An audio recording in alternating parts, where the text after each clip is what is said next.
elemento que a gente cria a gente mesmo. É o tal do modelar no local, tá? Que é esse aqui, ó. No componente vai ter uma setinha aqui, vai ter modelar no local. Então esse é uma modelagem livre, como se fosse um sketch dentro do Revit, tá? Primeiro de tudo, quando você clica lá, ele vai te perguntar a categoria disso aqui. Então o que você vai fazer aqui? É uma parede? É uma escada? Não. No caso, eu vou fazer um componente de gabinete. Tá? Não é um mobiliário, é um componente de gabinete. Por quê? Qual que é a diferença disso? Um mobiliário é aquele tipo de coisa que passa o corte, ele não corta aquele mobiliário. Ele sempre vai ficar em vista. Porque não faz sentido você ver um corte de uma cadeira, né? Não faz sentido. Agora, o componente de gabinete já é usado para você fazer coisas assim que são projetadas mesmo, né? Tipo uma cozinha daquela ali, né? Onde o nicho, quando você passar o corte nele, você não vai ver de fora, você vai ver o corte dele certinho, porque às vezes você quer cotar, coisa assim. Eu vou usar componente de gabinete. Mas isso é só a categoria dele. E ele vai te perguntar o nome. No caso, eu vou colocar assim, cozinha americana. Beleza. No momento que você fez isso, ele entra num outro nível e tudo fica cinza. Agora, a gente parou de ver aqui, ó. Tá vendo que o arquitetura virou criar? Então a gente deixou de tratar de elementos prontos, que é parede, porta, janela. A gente começou a tratar de sólidos geométricos, ó. Extrusão, varredura, mesclar, né? Cada um a gente vai ver aqui. O que a gente mais usa é extrusão. O que é uma extrusão? É como se fosse o que a gente faz no piso, tá? É um desenho 2D que vai criar uma forma para cima, ali, para cima ou para qualquer lado que você quiser, tá? Então, como que eu vou fazer isso aqui no começo de tudo? Eu vou começar com o tampo da pia, por exemplo. Então, eu vou vir aqui, criar extrusão. Esse meu tampo, o que eu vou fazer? Eu vou fazer um retângulo aqui, ó, inteiro. E vamos começar a pensar nas medidas disso aqui, tá? Vamos mover isso aqui para cá. E aí eu vou pensar aqui, ó, 2,70. Tá? Que eu coloquei aqui para sobrar um pedacinho lá, mas vim aqui o tampo. E eu vou fazer uma cozinha assim, ó, vem aqui e vem para cá, tá? Como se fosse em U. Mais ou menos isso aqui, ó. Exemplo, não. Projeto exemplo. Aqui.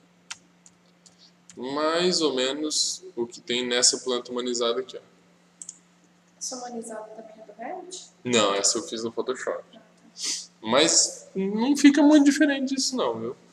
Se você usar uns bloquinhos legais assim, fica legal.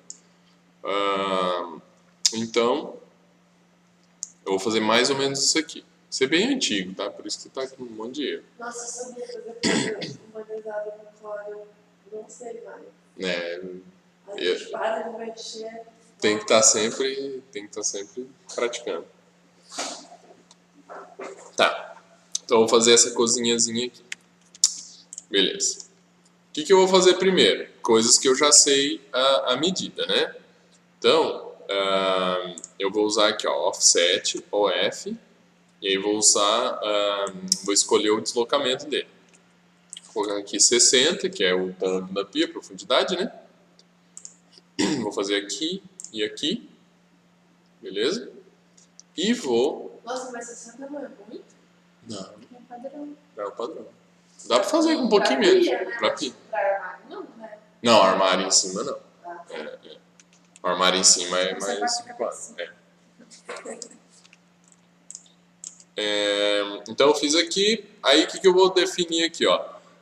A distância, depois eu vou fazer uma bancada aqui, que eu não vou fazer junto, tá? Vou fazer essa bancada depois aqui embaixo. Mas eu vou definir o tanto que vem aqui desse balcão, para eu saber quanto que tem de espaço aqui.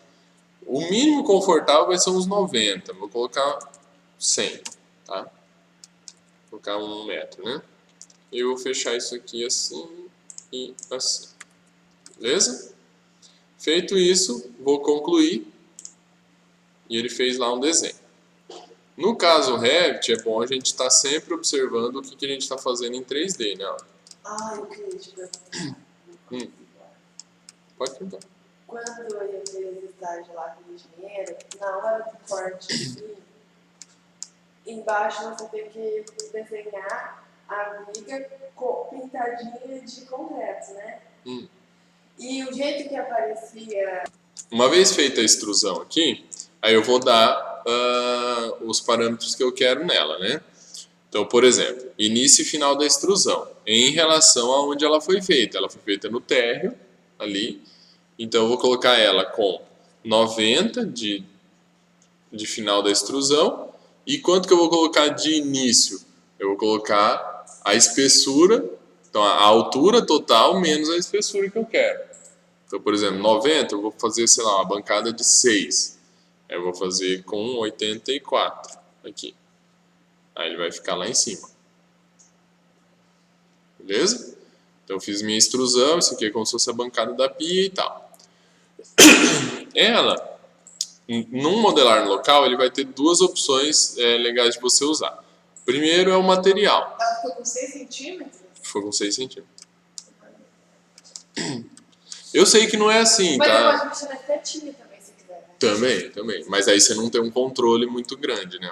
Ele fica tudo quebradinho. Eu sei que se você for detalhar isso aqui, não vai ser desse jeito. Não é uma pedra de 6 centímetros. Na verdade, é uma pedra de 2 e você fecha com uma saia de 6 na lateral, né? Mas aqui a gente está começando a entender. Depois a gente avalia como fazer bem detalhadinho. E aí você tem o material. Se eu mudar aqui o material, ele vai mudar o material dessa extrusão, beleza. Pode escolher outra coisa aqui. Em corte, ela vai aparecer como então se fosse um móvel. Como assim, como se fosse um móvel? Por exemplo, se eu tivesse... Isso aqui normalmente seria bom para um projeto de interiores. Né? Isso, exatamente. Daí eu faço um corte. Aqui, vai aparecer o balcão no corte. Vai aparecer cortando. Família, se você bota por não aparecer, ela não aparece. Né? Sim. Ele não é mobiliário, ele é componente de gabinete. Ele vai cortar. Ele vai mostrar, inclusive, dentro do balcão. Ele vai cortar certinho, vai mostrar a pia, assim, onde está furando e tal. Então eu posso mudar o material tal para, sei lá, granito. Tem aqui um granito bancado. Ó. Pá. Beleza. Coloquei um material. Mas esse não é o jeito mais inteligente de ser feito, tá? Isso é o jeito mais comum. Não é errado. Mas existe aqui um tal de subcategoria. Tá? Essa subcategoria, em cada tipo de família, vai ter subcategorias diferentes. Então, por exemplo, na porta, vai ter a folha da porta, vai ter o batente, vai ter... tipo, toda essa parte, sabe? Ferragens da porta. E você pode criar subcategorias, mais subcategorias. E aqui eu vou ter, por exemplo, deixa eu ver qual que eu coloquei aqui. A topo da bancada. O que é isso aqui? Se eu mudei para essa aqui, ele já vai ter, você pode já ajustar num outro lugar, tudo que é essa subcategoria vai ter um material. Então, para que isso é legal você usar? Por exemplo, numa janela. Todas as janelas, você não precisa ficar mudando para material vidro. Você fala assim, tem uma subcategoria da janela que é o painel ali translúcido. E aí você muda num lugar, todas elas mudam. Isso é legal porque lá na frente, por exemplo, se o teu cliente pedir, eu não quero esse vidro, eu quero um vidro esverdeado, sei lá. Você muda num lugar, todas as suas janelas, portas de vidro, tudo, vai mudar de uma vez, tá? Eu não sei se foi o melhor exemplo, mas... por exemplo, as esquadrias mesmo, né? Das janelas, assim. O cara, eu quero tudo preto. Então eu não preciso ficar indo nas minhas janelas e mudando. Eu posso ir nesse local, depois eu vou mostrar, mudar o material da subcategoria. Então todas as esquadrias da janela vão ter esse outro. Então, mas de cada tipo de janela, você vai ter que mudar de cada uma. Entendeu? Esse que é o negócio. Aí,